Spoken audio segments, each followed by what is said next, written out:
बिस्मिल्लाहिर्रहमानिर्रहीम। अस्सलाम वालेकुम स्टूडेंट्स। हम अपना नेक्स्ट लेक्चर ऑपरेटिंग सिस्टम का स्टार्ट करने जा रहे हैं जी। आज हमारा लेक्चर नंबर 5 है और इसमें जो हमने कंटेंट्स आज डिस्कस करने हैं वो बेसिकली हमारे प्रोसेस से रेलेवेंट है। हमने आज जो है वो टॉपिक डिस्कस करना है कि प्रोसेस क्या होता है और प्रोसेस बेसिकली उसका स्ट्रक्चर कैसा होता है, स्टेट्स से क्या रेलेवेंट है, हम क्या रिलेट करते हैं, प्रोसेस कंट्रोल ब्लॉक क्या है हमारे पास, फिर प्रोसेस शेड्यूलिंग क्या है, शेड्यूलर कैसे काम करता है, और उसके बाद हम देखेंगे डिफरेंट ऑपरेशंस ऑन प्रोसेस, कौन कौन से ऑपरेशंस आप परफॉर्म कर सकते हैं। सबसे पहले स्टार्ट करते हैं कॉन्सेप्ट ऑफ प्रोसेस से। प्रोसेस क्या है, बेसिकली हम इसको किस तरह से डिफ़ाइन करते हैं। तो अगर आप सिंपली इसको एक डेफिनेशन अगर हम इसकी दें तो हमारे पास सिंपली हम इसको ऐसे कह सकते हैं, आप प्रोग्राम इन एन एग्जीक्यूशन, कोई भी प्रोग्राम जो आप एग्जीक्यूट कर रहे हैं, और एग्जीक्यूशन से मुराद हम लेते हैं जब कोई भी एक्टिविटी जो है वो परफॉर्म हो रही है, कंप्यूटर जो है उसको या सीपीयू जो है उसको परफॉर्म कर रहा है, तो वो आपकी एग्जीक्यूशन में होता है। तो कोई भी प्रोग्राम या कोई भी एक्टिविटी जो आपकी एग्जीक्यूशन में है, वर्किंग कंडीशन में, हम उसको प्रोसेस का नाम दे सकते हैं। अब आपको याद होगा कि आपके पास जो सीपीयू है बेसिकली वो तमाम के तमाम एग्जीक्यूशंस परफॉर्म करता है आपके कंप्यूटर की, और उसमें दो उसके डिफरेंट पार्ट्स होते हैं। एक आपके पास कंट्रोल यूनिट होता है, दूसरा एएलयू होता है। तो बेसिकली जो कंट्रोल यूनिट है वो तमाम एक्टिविटीज़ को कंट्रोल करता है, मॉनिटर करता है, जबकि जो एएलयू है वो एक्चुअली जो आपकी प्रैक्टिकली जितनी भी इम्प्लीमेंटेशंस या ऑपरेशंस होते हैं वो उनको परफॉर्म करता है। और इस सारे काम के दौरान उसको अपनी कुछ जो है डाटा वैल्यूज़ को और इंस्ट्रक्शंस को अपने पास स्टोर करने के लिए, उनको इवेलुएट करने के लिए उसको स्मॉल मेमोरीज़ की ज़रूरत पड़ती है, जो कि उसके अंदर ही मौजूद होती है रजिस्टर्स की शक्ल में। तो जब हम बात करते हैं कि कोई प्रोग्राम या कोई एक्टिविटी जो है वो एग्जीक्यूशन प्रोसेस में है, तो बेसिकली उस टाइम आपके सीपीयू के डिफरेंट रजिस्टर जो होते हैं वो इस्तेमाल में होते हैं, या वो भी अंडर जो है वो एग्जीक्यूशन में जो है वो यूज़ हो रहे होते हैं। जैसे कि प्रोग्राम काउंटर रजिस्टर होता है, या डिफरेंट आपके पास जनरल पर्पज़ रजिस्टर्स हैं और कुछ स्पेशल पर्पज़ रजिस्टर्स हैं, सारे इसमें इन्वॉल्व होते हैं आपके। तो बेसिकली प्रोसेस जब एग्जीक्यूट हो रहा होता है तो ना सिर्फ आपका सीपीयू इन्वॉल्व होता है बल्कि उसके रजिस्टर्स भी इन्वॉल्व होते हैं। हाँ जी, अगर हम स्ट्रक्चर की बात करते हैं प्रोसेस की, तो बेसिकली आपके पास कोई भी जो प्रोग्राम है वो बेसिकली पहले स्टेप में आपकी जो मेमोरी होती है, जिसे आप रैम भी कह सकते हैं, प्राइमरी मेमोरी भी कहते हैं आपकी, उसमें आकर उसको स्टोर किया जाता है।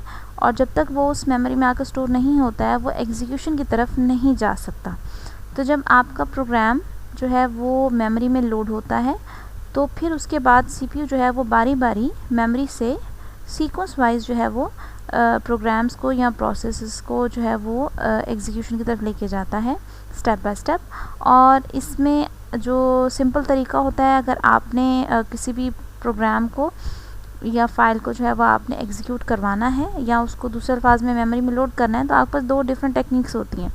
एक तो सिंपली ये है कि आप उस पर डबल क्लिक करते हैं और वो आपकी फ़ाइल या आपका सॉफ्टवेयर कोई भी एप्लीकेशन ओपन हो जाती है और काम करना शुरू कर देती है, आपको स्क्रीन पर नज़र आ रहा होता है।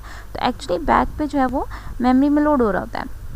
या इसके अलावा आप कमांड लाइन में उस फाइल का नाम एंटर करके भी उसको जो है वो एग्जीक्यूशन की तरफ लेके जा सकते हैं, मींस उसको मेमोरी में लोड कर सकते हैं।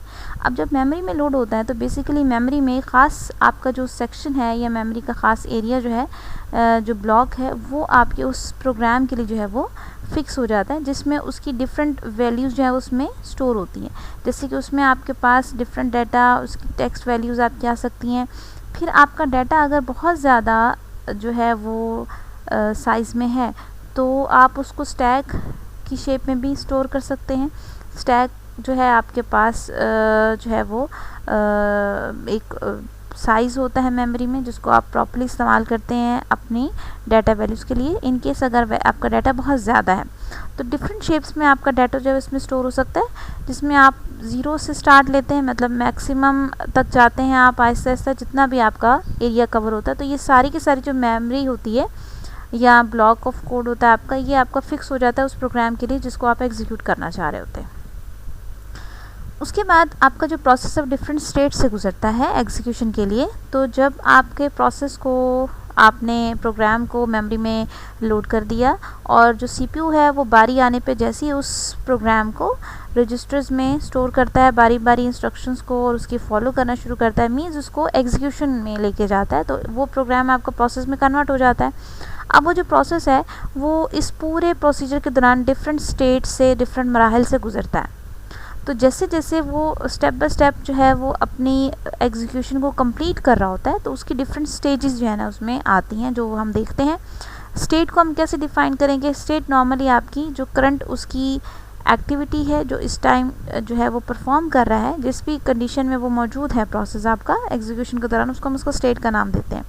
तो उस लिहाज से हमारे पास जनरली जो स्टेट्स डिफाइन होती हैं प्रोसेस के लिए, वो हमारे पास कुछ इस तरह से, जैसे सबसे हमारे पास न्यू स्टेट होती है। न्यू स्टेट मीन्स जब आपका प्रोसेस लोड होता है मेमोरी में और फ़ौरन से आपका जो सीपीयू है वो उसको स्टेप बाय स्टेप इंस्ट्रक्शंस को जो है वो एग्जीक्यूट करने शुरू करता है। तो वो जो आपका प्रोसेस क्रिएट होता है वो आपका उसकी न्यू स्टेट होती है। उसके बाद रनिंग स्टेट, जब उसकी इंस्ट्रक्शंस एग्जीक्यूट हो रही होती हैं तो वो रनिंग स्टेट में होता है। इसी तरह से अगर फॉर एग्जांपल रनिंग या एग्जीक्यूशन के दौरान अगर उसको किसी किस्म की इनपुट या आउटपुट की ज़रूरत है और वो उसका वेट कर रहा है, मींस एग्जीक्यूशन दरमियान में किसी न किसी वजह से रुक जाती है, तो वो आपकी वेटिंग जो है उसकी स्टेट बन जाती है। इसी तरह से रेडी स्टेट जब आपका प्रोसेस मेमोरी में लोड हो चुका है लेकिन अभी तक सीपीयू ने उसको एग्जीक्यूट करना शुरू नहीं किया, मींस वो रेडी है लेकिन सीपीयू का वेट कर रहा है। इस तरह से लास्ट हमारे पास होती है टर्मिनेटेड, जब आपका प्रोसेस अपनी एग्जीक्यूशन कंप्लीट कर लेता है, सीपीयू उसकी तमाम इंस्ट्रक्शंस को एग्जीक्यूट करने के बाद उसको रिलीज़ कर देता है और फिर वो आहिस्ता आहिस्ता आपका जो प्रोसेस होता है या प्रोग्राम होता है वो मेमोरी से भी जो है वो एग्जिट हो जाता है। तो ये आपकी जो प्रोसेस की स्टेट है ये टर्मिनेट स्टेट कहलाती है। तो ये डिफरेंट हमारे पास स्टेट्स हैं जो कि हम प्रोसेस की देखते हैं, जिसमें हर प्रोसेस जो है वो इन स्टेट से गुजरता है अपनी एग्जीक्यूशन के दौरान। अगर इसको आप डायग्राम में भी देखना चाहें तो देखिए, सबसे पहले आपने एक न्यू प्रोसेस क्रिएट किया, उसके बाद वो न्यू प्रोसेस जैसे ही आपका मेमोरी में जो है वो लोड हुआ होता है तो वो जब इंतज़ार कर रहा है और अगर सीपीयू जो बिज़ी है किसी और जो एक्टिविटी में, तो एक्चुअली वो न्यू से फ़ौरन रेडी स्टेट में चेंज हो जाएगा। उसके बाद रेडी स्टेट में जाने के बाद जैसे ही सीपीयू जो है वो उसको देखता है और किसी भी इंटरप्ट की मदद से यानी इंस्ट्रक्शन की मदद से उस की तरफ जो है सीपीयू की जो है तवज्जो दिलाई जाती है कि जी ये प्रोसेस मौजूद है, इसको एग्जीक्यूट करना है, ये बिल्कुल रेडी है। तो सीपीयू जो है उसको एग्जीक्यूट करना शुरू करता है तो उसकी स्टेट चेंज होकर रनिंग में चली जाती है। अच्छा, रनिंग में जाने के बाद बाज़ ऐसा होता है कि उसको किसी किस्म की कोई ना कोई एक्टिविटी की या कोई इनपुट की ज़रूरत होती है, किसी इवेंट का इंतज़ार कर रहा होता है, कोई ऐसी चीज़ जो उसको चाहिए होती है और वो जो है अपना कंटिन्यूस जो एग्जीक्यूशन है उसको रोक देता है, तो वो आ जाता है वापस वेटिंग जो है वो स्टेट में। वेटिंग स्टेट में आने के बाद तो तब तक वेटिंग स्टेट में रहता है जब तक जो चीज़ उसको चाहिए, जो रिक्वायर्ड उसकी डाटा वैल्यूज़ हैं, जब तक उसको नहीं मिल जाती हैं, जब तक उसको रिस्पॉन्स नहीं मिल जाता वो वेटिंग में रहता है। जैसे उसके पास वो चीज़ पहुंच जाती है या उसकी जितनी भी उसकी वैल्यूज़ हैं, जो उसको इनपुट डाटा चाहिए, व्हाटएवर जो भी उसका इवेंट है जो उसको कंप्लीट करवाना है, जिसकी कंप्लीशन के लिए वो वेट कर रहा होता है, तो जैसे वो चीज़ उस तक पहुँचती है इट मीन्स वो दोबारा से रेडी हो जाता है अपने फर्दर एग्जीक्यूशन के लिए, तो वो दोबारा रेडी स्टेट में चला जाता है। उसके बाद जब तक हो सकता है सीपीयू किसी और प्रोसेस को एग्जीक्यूट कर रहा हो, तो अगर प्रोसेसर आपका बिजी है तो ये रेडी स्टेट में रहेगा जब तक कि प्रोसेसर दोबारा किसी इंटरप्ट की मदद से या किसी और शेड्यूलर की मदद से, यानी इंटरप्ट ही होती है वो भी बेसिकली, तो उसकी मदद से जब तक उसको दोबारा से एग्जीक्यूशन नहीं करना शुरू करता तब तक वो रेडी स्टेट में रहता है। और जैसे सीपीयू जो है उसकी बारी आने पे उसे दोबारा एग्जीक्यूशन जो प्रोसेस था जिसको उसने दरमियान में स्किप किया था उसको दोबारा कंटिन्यू करना शुरू करता है, तो वो फिर से रनिंग स्टेट में चला जाता है। और इस तरह से बाज़ ये प्रोसेस ये रनिंग से वेटिंग में, वेटिंग से रेडी में, ये मल्टीपल टाइम्स जो है इस पर रिपीट कर सकता है, डिपेंड करता है सिचुएशन पे प्रोसेस आपका कैसा है। उसके बाद जैसे ही कंप्लीट हो जाती है उसकी एग्जीक्यूशन तो फिर वो वहाँ से एग्जिट हो जाता है, मीन्स वो टर्मिनेट हो जाता है और ये उसकी टर्मिनेटेड स्टेट बन जाती है, जिसको हम इसमें 5 स्टेट्स में इसको डिफाइन कर सकते हैं किसी भी प्रोसेस को। हाँ जी, उसके बाद हमारे पास है प्रोसेस कंट्रोल ब्लॉक। बेसिकली आपका जो है मोस्ट इम्पॉर्टेंट सेक्शन होता है प्रोसेस का।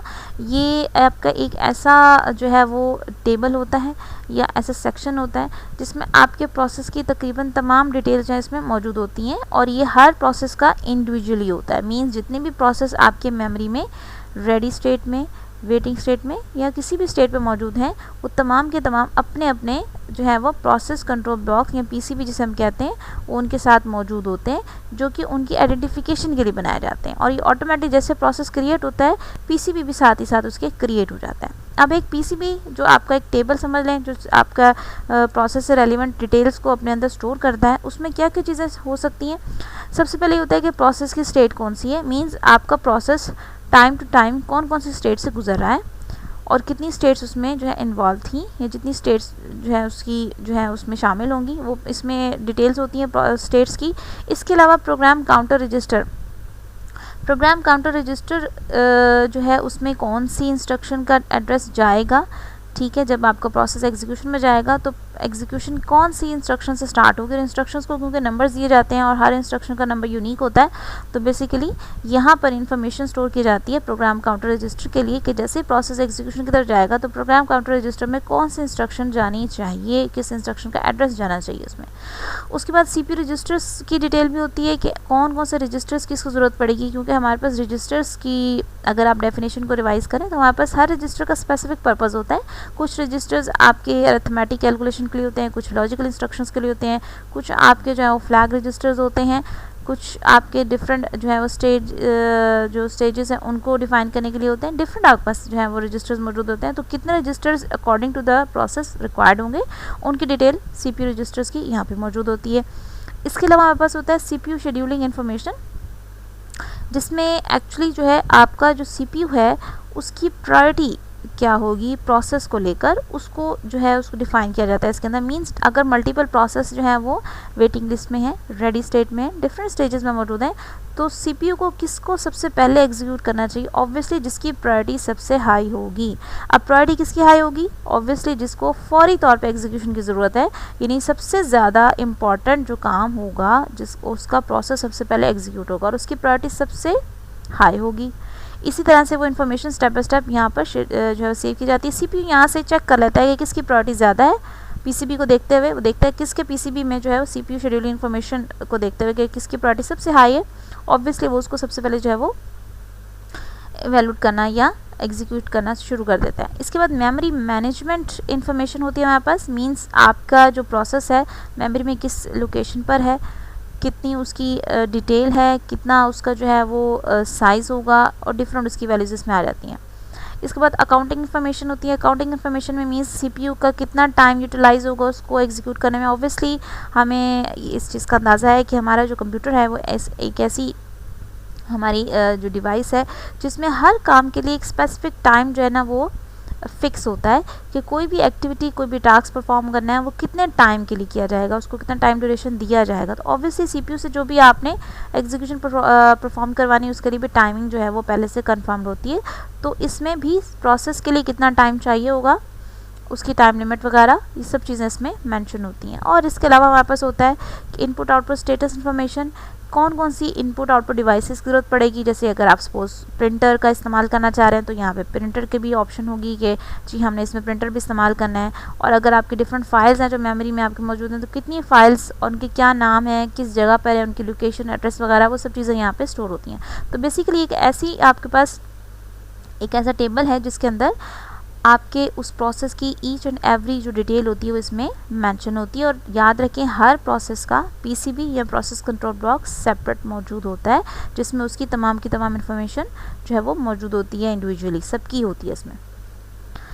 हाँ जी, अगर हम प्रोसेस कंट्रोल ब्लॉक को देखें तो जैसे जैसे हमने अभी डिफ़ाइन किया था कि उसमें कौन कौन सी चीज़ें होंगी, तो उसमें स्टेप बाय स्टेप आपके पास हर एक इन्फॉर्मेशन इंडिविजुअली उसमें स्टोर की जाती है। और ऑब्वियसली ये भी मेमोरी में ही होता है, जहाँ आपका प्रोसेस स्टोर होता है उसी के करीब ही कहीं ना कहीं उसका PCB भी क्रिएटेड होता है और उसके अंदर तमाम लिस्ट जो होती है डिटेल्स के साथ वो मौजूद होती है। उसके बाद हमारे पास होता है प्रोसेस शेड्यूलिंग। शेड्यूलिंग मीन्स आपने उसको किस तरह से अरेंज करना है और किस तरह से CPU से जो है उसको आपने एग्जीक्यूट करवाना है। तो इसमें आपके पास क्योंकि बहुत सारे प्रोसेस हैं तो आपने किस प्रोसेस को पहले जो है CPU से एग्जीक्यूट करवाना है, किसको बाद में करवाना है, तो एक तरतीब बना ली जाती है कि स्टेप बाय स्टेप जो है ना वो आपके प्रोसेस जो है वो एग्जीक्यूशन की तरफ जाते हैं। इसके लिए हमारे पास जो बेस्ट ऑप्शन या सोल्यूशन होता है वो क्यूज़ बनाने का होता है।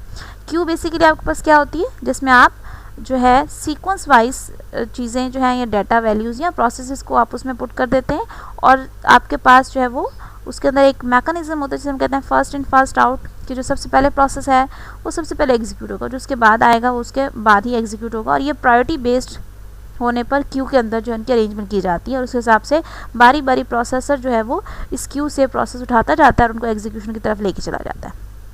अब इस मकसद के लिए हमारे पास नॉर्मली लिंक लिस्ट का इस्तेमाल किया जाता है क्यू को बनाने के लिए, कि लिंक लिस्ट के थ्रू आप उसको जो है मेमोरी में एक क्यू अरेंज कर सकते हैं। ऑब्वियसली एक ही जगह पर एक बहुत बड़ी क्यू बनाना पॉसिबल नहीं होता, तो आप डिफरेंट लोकेशन जहाँ जहाँ आपको मेमोरी में स्पेस मिलती है वहाँ पे आप जो है ना उनकी डिटेल्स मेंशन कर देते हैं और उनको लिंक लिस्ट के थ्रू जो है वापस में लिंकअप कर देते हैं और वो एक क्यू बन जाती है आपकी। बहुत सिंपल है, हमने लिंक लिस्ट पढ़ा हुआ अच्छे से, आपको याद होगा। अच्छा जी, जो हमारे पास क्यूज़ होती हैं, वैसे तो बहुत सारी क्यूज़ होती हैं लेकिन बेसिक जो है हमारे पास वो दो तरह की क्यूज़ जो इसमें ज़्यादा इन्वॉल्व होती हैं। एक होती है आपके पास रेडी क्यू और दूसरी होती है set of devices queues. Ready queue means वो क्यू जिसके अंदर सारे के सारे आपके प्रोसेस मौजूद होंगे, और set of device queues means कि आपको तरतीब से कौन कौन सी डिवाइसेस की साथ में ज़रूरत पड़ने वाली है वो भी आप लिस्ट में उनके नाम या उनकी आईडीज़ वगैरह वो भी आपकी क्यूज़ में मौजूद होती हैं। तो बेसिकली अगर आप इसको देखें डायग्राम में तो आपके पास एक रेडी क्यू है जिसमें तमाम आपके जो प्रोसेस हैं वो इसमें मौजूद होते हैं और सीपीयू का वेट कर रहे होते हैं। सीपीयू उस क्यू से हमेशा स्टेप बाय स्टेप तमाम प्रोसेस को उठाना शुरू कर देता है। इसके अलावा आपके पास जो है वो आपकी जो डिफरेंट क्यूज़ होती हैं जिसमें आपकी इनपुट आउटपुट डिवाइसेस से रेलिवेंट या डिवाइसेस से रेलिवेंट आपके पास होता है, तो उसमें डिफरेंट आपके पास ऑप्शंस आ जाती हैं कि आपको कौन कौन सी जो है डिवाइस की ज़रूरत पड़ती है। प्रोसेस है तो प्रोसेस फर्दर कौन कौन से स्टेजेस से गुजरेगा, इनपुट आउटपुट की के अंदर कौन कौन सी आपकी इनपुट आउटपुट डिवाइसेस हैं जो इन्वॉल्व हैं, इन तमाम की तमाम आपस में इंटर रिलेटेड होती हैं और इनके ज़रिए जो है वो सीपीयू बासानी आपके प्रोसेसेस को जो है एग्जीक्यूशन की तरफ लेके जाता है और एक कंप्लीट स्मूथली जो एग्जीक्यूशन प्रोसेस होता है वो कंप्लीट हो जाता है इसमें। शेड्यूलर हमारे पास बेसिकली क्या चीज़ है? शेड्यूलर आपके पास यूँ समझ लें कि एक ऐसी मैकेनिज़्म, एक ऐसी आपके पास एक्टिविटी है जिसको आप प्रोसीजर वाइज जो है वो परफॉर्म करते हैं। मींस आपके पास किस तरह से आपके जो है वो प्रोसेसेस जो हैं वो क्यूज़ में जाएंगे, किस तरह से सीपीयू उनको एग्जीक्यूट करेगा, कितनी डिवाइसेस हैं जो आपकी क्यू में जो है वो एंटर की जाएंगी, आपके पीसीबी के अंदर क्या क्या डिटेल है उसको किस तरह से देखना है, चेक करना है और उस हिसाब से आपके प्रोसेस की जो प्रायोरिटी सेट करनी है। ये तमाम की तमाम जिम्मेदारी जो है वो शेड्यूलर्स की होती है। शेड्यूलर आपकी एक छोटा सा प्रोग्राम होता है जो बेसिकली तमाम चीज़ों को जो है वो मैनेज कर रहा होता है। और उसमें भी हमारे पास दो तरह के शेड्यूलर्स मौजूद होते हैं, एक लॉन्ग टर्म शेड्यूलर होता है और एक आपके पास शॉर्ट टर्म शेड्यूलर होता है। जो लॉन्ग टर्म शेड्यूलर होता है बेसिकली उसका काम ये होता है कि उसने क्यू में से जो है वो स्पेसिफिक जो भी प्रोसेस है उनको सिलेक्ट करना होता है फॉर एग्जीक्यूशन। और जो शॉर्ट टर्म शेड्यूलर आपका होता है वो आपके जितने भी रेडी प्रोसेसेस हैं जो लोड हो चुके हैं, जो एग्जीक्यूशन के लिए बिल्कुल रेडी हैं, उनको जो है वो फॉरवर्ड कर देता है आपके सीपीयू को। मींस आपके पास तमाम प्रोसेसेस को अरेंज करना लॉन्ग टर्म शेड्यूलर का काम है और उनमें से फर्दर स्टेप बाय स्टेप जैसे जैसे आपके जो है वो प्रोसेसेस जो हैं वो अपनी एग्जीक्यूशन की तरफ जाएंगे, जो रेडी स्टेट में बिल्कुल रेडी मौजूद होते हैं, उसकी जिम्मेदारी शॉर्ट टर्म आपके शेड्यूलर की होती है जो इस चीज़ को मैनेज करता है। तो हमारे पास नॉर्मली जो है वो रेडी क्यू आपके पास मौजूद होती है जिसके अंदर आपके जो प्रोसेसेस हैं वो इसमें मौजूद होते हैं और पीछे आपके पास जॉब क्यू होती है जिसके अंदर वो तमाम प्रोसेसेस हैं जो ऐसा ऐसा रेडी स्टेज की तरफ जा रहे होते हैं। तो जो लॉन्ग टर्म शेड्यूलर है वो यहाँ पे प्लेस कर रहा है तमाम आपके प्रोसेसेस को और उसके बाद जो शॉर्ट टर्म प्रोसीजर है जो आपका शेड्यूलर है वो यहाँ से रेडी क्यू में ऐड करता जाता है। ऑब्वियसली जो क्यू होती है वो आपके पास एक लिमिटेड एरिया होता है, आप बहुत अनलिमिटेड साइज़ में क्यू रेडी नहीं कर सकते। फॉर एग्जांपल आपके जो क्यू है उसकी लिमिट है 5 प्रोसेस की, तो ऑब्वियसली अगर यहाँ पे 5 प्रोसेस मौजूद हैं तो इट मीन्स अभी किसी और प्रोसेस की गुंजाइश मौजूद नहीं है।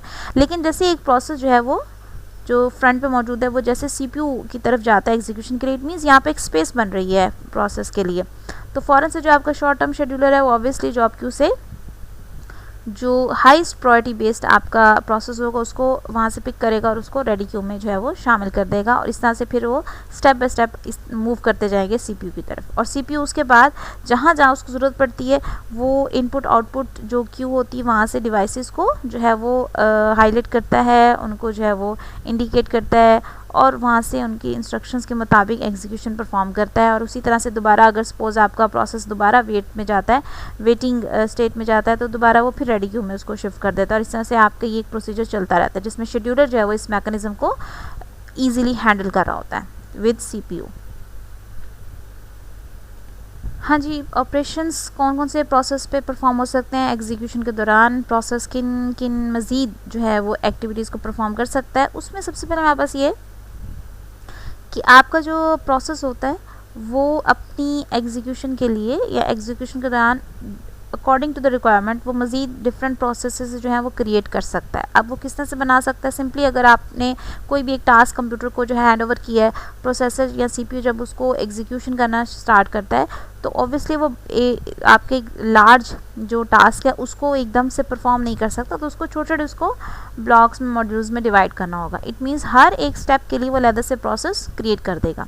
तो ऑब्वियसली आपका स्टार्ट बेसिक एक ही प्रोसेस से होगा, लेकिन फर्दर आपके सेवरल जो हैं वो उसके प्रोसेसेस बन जाएंगे। अब जो आपका फर्स्ट प्रोसेस था वो आपका पेरेंट प्रोसेस कहलाएगा, और उसकी मदद से जो मज़ीद आपके न्यू प्रोसेसेस बने हैं वो उसके चाइल्ड प्रोसेस कहलाएंगे। अच्छा, अब इतने सारे प्रोसेस हो गए तो याद कैसे रखेंगे कि इसमें से चाइल्ड प्रोसेस कौन से वाला और इसका पेरेंट प्रोसेस कौन से वाला। और ऐसा भी हो सकता है कि एक प्रोसेस के चाइल्ड प्रोसेस हों और उसके बाद फर्दर फिर उनके चाइल्ड प्रोसेसेस हों। अब इसमें एक आपको जो है वो एक लिंक जो है वो क्रिएट करना पड़ता है, जिससे आप इजीली इसको आइडेंटिफाई कर सकें कि कौन सा प्रोसेस किस प्रोसेस का चाइल्ड है, उसका फर्दर कौन सा चाइल्ड प्रोसेस है, किसकी एग्जीक्यूशन पहले हो रही है, किसको कहाँ आपने एग्जिट करना है, सो ऑन। बहुत सारी इसमें टर्म्स आ जाती हैं। तो उसके लिए हमारे पास एक प्रॉपर यूनिक जो है आइडेंटिफायर होता है, जिसे हम यूनिक प्रोसेस आइडेंटिफायर भी कहते हैं या PID भी कहते हैं। वो हर एक प्रोसेस को एलोकेट कर दिया जाता है, चाहे वो आपका पेरेंट प्रोसेस हो, चाहे वो आपका child and so on, further child processes हों। सब के लिए उनके अलग अलग जो है वो PIDs मौजूद होते हैं, और उन PIDs के हिसाब से इजीली उनको आप जो है वो आइडेंटिफाई कर सकते हैं और उनके एग्जीक्यूशन को कंप्लीट कर सकते हैं। अच्छा, जब प्रोसेस ने फर्दर अपने चाइल्ड प्रोसेसेस बना लिए, तो अब आज दफ़ा ऐसा भी हो सकता है कि दोनों प्रोसेस, जैसे पेरेंट प्रोसेस है और आपका जो चाइल्ड प्रोसेस है, वो बैक वक्त एक साथ भी एग्जीक्यूशन कर सकते हैं, डिपेंड ऑन द सिचुएशन। या ऐसा भी हो सकता है कि आप जो पेरेंट प्रोसेस है वो वेट करे जब तक चाइल्ड प्रोसेस अपनी एक्टिविटी कंप्लीट नहीं कर लेता, वो टर्मिनेट नहीं हो जाता। मींस उसको इनपुट चाहिए और उसकी इनपुट जो है वो उसके चाइल्ड प्रोसेस की आउटपुट होगी, जो अपनी एग्जीक्यूशन के बाद आउटपुट जनरेट करेगा। वो आउटपुट जो है वो पेरेंट प्रोसेस के इनपुट बनेगी और फिर पेरेंट प्रोसेस अपने फर्दर एग्जीक्यूशन की तरफ जाएगा, तो वो वेट भी कर सकता है। ऐसा भी हो सकता है कि आपके पास इस सारी एक्टिविटी के दौरान पेरेंट और चाइल्ड प्रोसेसेस जो भी एक्टिविटी या एग्जीक्यूशन परफॉर्म कर रहे होते हैं, या CPU पे जो एग्जीक्यूशन परफॉर्म कर रहा होता है, उस दौरान जो डाटा वैल्यूज़ हैं हो सकता है वो उनकी सिमिलर हों। मींस वो एक ही स्पेस पर, एड्रेस स्पेस पर जितनी भी वैल्यूज़ हैं या डाटा है उसको इस्तेमाल भी कर सकते हैं ईज़िली। तो हो सकता है हमारे पास अगर ऐसी सिचुएशन हो तो फिर जो है उनके लिए वो जो डाटा जो उनका एरिया होता है वो फिक्स होता है, यानी एक ही डाटा वैल्यू को सब इस्तेमाल करते हैं। और ऐसा भी हो सकता है कि अगर सपोज़ वो डिफरेंट जो है वो एक्टिविटीज़ परफॉर्म कर रहे हैं और उनका डाटा भी डिफरेंट है, तो ऑब्वियसली चाइल्ड प्रोसेस के लिए जो होगा डाटा एरिया अलग हो जाएगा मेमोरी में, और पेरेंट प्रोसेस के लिए अलग हो जाएगा। तो ये मैकेनिज़्म डिपेंड करते हैं कि आपके प्रोसेस किस किस्म के हैं, उनकी क्या क्या कंडीशंस हैं और क्या क्या उनकी रिक्वायरमेंट्स। उस हिसाब से आप डिफरेंट जो है इसको अंडरस्टैंड कर सकते हैं कि कैसी इन्वायरमेंट्स हमारे पास बनती होंगी जब प्रोसेस एग्जीक्यूशन में होता होगा। अच्छा जी, इसी तरह से हमारे पास एक और जो कॉमन जो एक्टिविटी है वो है कि प्रोसेस टर्मिनेशन क्या होता है, किस तरह से परफॉर्म होता है। तो जब आपका पेरेंट प्रोसेस या चाइल्ड प्रोसेस अपनी तमाम की तमाम जो एग्जीक्यूशन है वो कंप्लीट कर लेते हैं, तो ऑब्वियसली वो ऑपरेटिंग सिस्टम जो है उसको वो टर्मिनेट कर देता है, और इसके लिए एक सिस्टम कॉल जनरेट होती है जिसे हम कहते हैं एग्जिट। एग्जिट की मदद से जो आपका ऑपरेटिंग सिस्टम है वो उसको एग्जिट कर देता है। मींस वो आपके जो ऑपरेटिंग सिस्टम यूनिट CPU के जो रजिस्टर्स हैं उनमें से भी उसकी वैल्यूज़ और इंस्ट्रक्शंस जो हैं वो एम्प्टी हो जाती हैं, निकल जाती हैं, और मेमोरी में से भी जितना एरिया वो यूज़ कर रहा होता है, चाहे उसकी अपनी इंस्ट्रक्शंस के लिए हो, चाहे डाटा वैल्यूज़ के लिए हो, या डिफरेंट और एक्टिविटीज़ के लिए, तो वो भी उससे रिमूव कर लिया जाता है। और इसी तरह से अगर वो सपोज़ चाइल्ड प्रोसेस है तो वो अपने पेरेंट प्रोसेस को एक जो है वो सिस्टम कॉल सेंड करता है जिसे हम वेट का नाम देते हैं, जिसमें ये होता है कि चाइल्ड प्रोसेस जो है वो अपने रिसोर्सेज को डीएलोकेट कर रहा होता है। मींस वो अपने पेरेंट प्रोसेस को इंडिकेट कर रहा होता है जी मेरा काम ख़त्म हो चुका है, और अब जो जो इनपुट्स या आउटपुट्स जो उसने भेजनी होती हैं अपने पेरेंट प्रोसेस को वो उसको सेंड कर देता है, और उसको फिर इन्फॉर्म कर देता है जी अब मैं यहाँ से डीएलोकेट मेरी मेमोरी हो रही है। मींस वो खुद एग्जिट हो रहा होता है, तो आप पेरेंट प्रोसेस को भी जो एक इन्फॉर्मेशन पहुँच जाती है। ये एक जनरल मैकेनिज़्म है जिसके ज़रिए parent process and child process step by step जो है वो टर्मिनेशन की तरफ जाते हैं।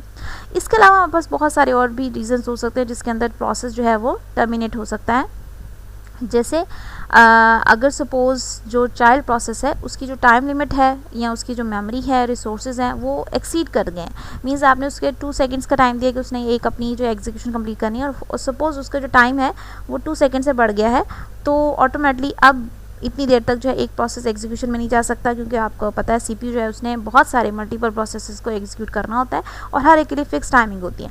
तो सपोज़ अगर वो उससे ज़्यादा एक्सीड कर गया है तो ऑब्वियसली उसको जो है वो अनटेंशनली जो है उसको शट डाउन किया जाएगा या उसको टर्मिनेट कर दिया जाएगा। इसके अलावा अगर सपोज़ कोई भी ऐसा टास्क जो चाइल्ड प्रोसेस ने परफॉर्म करना था या उससे आपने एग्जीक्यूशन करवानी थी, अगर वो फॉर एग्जांपल वो नहीं कर पा रहा है, ठीक है, और बहुत देर से वो वेटिंग जो है स्टेट में मौजूद है, तो भी उसको जो है वो टर्मिनेट करना पॉसिबिलिटी है कि उसको कर दिया जाता है। इसके अलावा बाज़ ऐसा भी होता है कि अगर सपोज़ पेरेंट प्रोसेस किसी वजह से ख़ुद टर्मिनेट हो रहा है, अनएक्सीडेंटली आपने कोई भी फाइल जो है वो या कोई एप्लीकेशन जो है वो आपने ख़ुद से उसको जो है ना वो ऑफ़ कर दिया है, टर्न ऑफ कर दिया है, आप उसे शट डाउन कर देते हैं, उसकी एग्जीक्यूशन क्लोज कर देते हैं, तो इट मीन्स के ना सिर्फ पेरेंट प्रोसेस बल्कि साथ ही साथ उसके जो चाइल्ड प्रोसेसेस होंगे, चाहे उनकी एग्जीक्यूशन अभी कंटिन्यू ही क्यों ना हो, वो सारे के सारे सिर्फ पेरेंट प्रोसेस की वजह से भी जो है वो वहाँ से एग्जिट हो जाएंगे या टर्मिनेट हो जाएंगे। तो डिफरेंट हमारे पास सिचुएशन हो सकती हैं जो कि आपके ऑपरेटिंग सिस्टम जो है उसको हिसाब से जो है वो तमाम प्रोसेस को हैंडल कर रहा होता है। हाँ जी, डायग्राम में अगर हम देखें तो सपोज़ आपके पास पेरेंट प्रोसेस मौजूद है। पेरेंट प्रोसेस ने एक फंक्शन के थ्रू से चाइल्ड प्रोसेस क्रिएट किए अकॉर्डिंग टू रिक्वायरमेंट्स, एक भी बना सकते हैं, इससे ज़्यादा भी हो सकते हैं। अब आपका अगर सपोज़ जो है वो पेरेंट प्रोसेस जो है वो अपनी एग्जीक्यूशन कंप्लीट नहीं कर पा रहा, उसे कुछ डाटा या कुछ इन्फॉर्मेशन चाहिए जो कि चाइल्ड प्रोसेस से जनरेट होनी है फॉर एग्जांपल, तो वो वेट जो है वो स्टेट में चला जाएगा और जो चाइल्ड है वो एग्जीक्यूशन स्टेट में चला जाएगा, एग्जीक्यूशन प्रोसेस में कंटिन्यू करेगा और जैसे उसकी एग्जीक्यूशन कंप्लीट होगी तो वो एग्जिट हो जाएगा। जब वो एग्जिट होगा तो कुछ ना कुछ वो जो है रिस्पांस इन वैल्यूज़ की शक्ल में, आउटपुट की शक्ल में या जस्ट मैसेज की शक्ल में वो अपने पेरेंट प्रोसेस को जो है वो सेंड करेगा और फिर पेरेंट प्रोसेस जो है वो ऑब्वियसली वेट से दोबारा अपनी जो है वो रनिंग स्टेट में वापस चला जाएगा और इसी तरह से एक आपका सीक्वेंस चलता रहता है। अब ये डिपेंड करता है आपके पास कितने पेरेंट प्रोसेस के चाइल्ड प्रोसेसेस हैं और इस तरह से किस तरह से ये साइकिल जो है वो कंप्लीट होता है। यानी एक आपका मुकम्मल साइकिल है जो कंटिन्यूसली एग्जीक्यूशन में रहता है जब तक कि आपके तमाम चाइल्ड प्रोसेसेस और फिर एज अ होल आपका पेरेंट प्रोसेस जो है वो टर्मिनेट ना हो जाए। तो ये एक एग्जीक्यूशन प्रोसेस आपका कंटिन्यूसली मूव करता रहता है। उसके बाद हमारे पास है inter process communication. Inter process communication एक मैकेनिज्म है जिसके ज़रिए डिफरेंट प्रोसेस जो है वो आपस में भी कम्युनिकेशन करते हैं। जैसे अभी हमने बात की कि पेरेंट प्रोसेस है तो उसको अपनी किसी भी एग्जीक्यूशन के लिए जो है वो इनपुट चाहिए और वो इनपुट में भी उसके किसी चाइल्ड प्रोसेस से जो उसको लेनी है या हो सकता है किसी और जो है वो प्रोसेस से भी उसको चाहिए। तो उस सूरत में प्रोसेस आपस में किस तरह से कम्युनिकेट करते हैं। तो प्रोसेस जो है बेसिकली दो तरह से जो है वो मौजूद होते हैं आपकी मेमोरी में एग्जीक्यूशन के लिए। उनमें आपके पास एक इंडिपेंडेंट प्रोसेस होते हैं और एक आपके पास कोऑपरेटिंग प्रोसेस हो सकते हैं rather than parent and child process. ये दो हमारे पास और भी इनमें क्राइटेरिया कंडीशंस मौजूद होती हैं। इंडिपेंडेंट प्रोसेस बेसिकली ऐसे प्रोसेस है जिनका किसी दूसरे प्रोसेस पे कोई इफेक्ट नहीं होता या दूसरे अल्फाज में कोई दूसरा प्रोसेस चाहे वो चाइल्ड प्रोसेस हो या कोई और इंडिपेंडेंट आपका प्रोसेस मौजूदा मेमोरी में उसका कोई इफेक्ट नहीं होता, वो एक दूसरे को किसी तरह से इफेक्ट नहीं करते। मींस ना किसी से कोई डाटा लेना है, ना शेयर करना है, ना किसी किस्म की और एक्टिविटी का एक दूसरे पे कोई इफेक्ट होता है। तो वो इंडिपेंडेंट प्रोसेस होते हैं। ऑब्वियसली वो अपने टाइम पे जो है वो रेडी स्टेट में जाते हैं, रनिंग स्टेट में जाते हैं या वेटिंग स्टेट में जाते हैं और उसके बाद फिर वो एग्जिट हो जाते हैं। यानी उनकी अपनी ही एग्जीक्यूशन प्रोसेस होता है जो जिसका ताल्लुक किसी से भी नहीं होता। ये तो सिंपल एंड क्लियर होते हैं। लेकिन जो दूसरी हमारे पास कैटेगरी होती है जिसमें कोऑपरेटिंग प्रोसेसेस होते हैं, वो बेसिकली ऐसे प्रोसेस हैं जिनका इफेक्ट होता है दूसरे प्रोसेसेस पे या वो इफ़ेक्ट होते हैं दूसरे प्रोसेसेस की वजह से, इंफॉर्मेशन के लिए, स्पेस के लिए या सीपीयू टाइम के लिए या इन्फॉर्मेशन शेयरिंग के लिए, वट एवर डिफरेंट आपके कंडीशंस हो सकती हैं। तो वो आपके कोऑपरेटिव प्रोसेस होते हैं। अब जो कोऑपरेटिंग प्रोसेसेस होते हैं बेसिकली उनमें इंटर प्रोसेस कम्युनिकेशन बहुत इंपॉर्टेंट है क्योंकि उन्हीं के दरम्यान में ये कम्युनिकेशन या राब्ते का एक जो है वो काम जो उसमें होता है। अब इसमें उनको ज़रूरत क्यों पड़ती है इंटर प्रोसेस कम्युनिकेशन की, उसमें डिफरेंट हमारे पास रिक्वायरमेंट्स होती हैं। बाज़ दफ़ा वो जो आपके कोऑपरेटिंग प्रोसेसेस हैं इंफॉर्मेशन शेयरिंग के लिए भी जो है वो एक दूसरे के साथ जो डिपेंड कर रहे होते हैं। मींस एक ने इनपुट देनी है, दूसरे ने आउटपुट जो है वो उसकी लेनी है एंड सो ऑन। इस तरह से एक उनका कंटिन्यूस सीक्वेंस चलना है। या कंप्यूटिंग स्पीड अप से भी मुराद हम ले सकते हैं इसको कि जिसमें सीपीयू की जो है वो एग्जीक्यूशन टाइमिंग डिपेंड करती होती है कि किसने कितना टाइम सीपीयू का जो है वो यूज़ करना है और किसको किस तरह से जो उसकी ज़रूरत पड़ने वाली है। ऑब्वियसली उस हिसाब से, या बाज़ दफ़ा होता है कि आपका कोई एक्टिविटी ऐसी होती है जिसमें दोनों प्रोसेस का एक साथ एग्जीक्यूट होना भी ज़रूरी होता है, तभी जाके वो आपका टास्क कंप्लीट होता है। तो उसमें कंप्यूटेशनल स्पीडअप में भी आ जाती हैं चीज़ें। इसके अलावा मॉड्यूलरिटी होती है। मॉड्यूलरिटी मीन्स ऑब्वियसली हम अगर एक प्रोसेस से फर्दर 4 प्रोसेस बना रहे हैं तो मीन्स हमारे पास टास्क बहुत बड़ा था जिसको हमने छोटे छोटे पार्ट्स में डिवाइड किया। तो जहाँ आप छोटे छोटे पार्ट्स में डिवाइड करें तो आपके बाज़ दफ़ा जो है वो पेरेंट प्रोसेस का ऑब्वियसली रिलेशन होता है उसके चाइल्ड के प्रोसेस के साथ, एंड सो ऑन, एक सीक्वेंस बनता जाता है।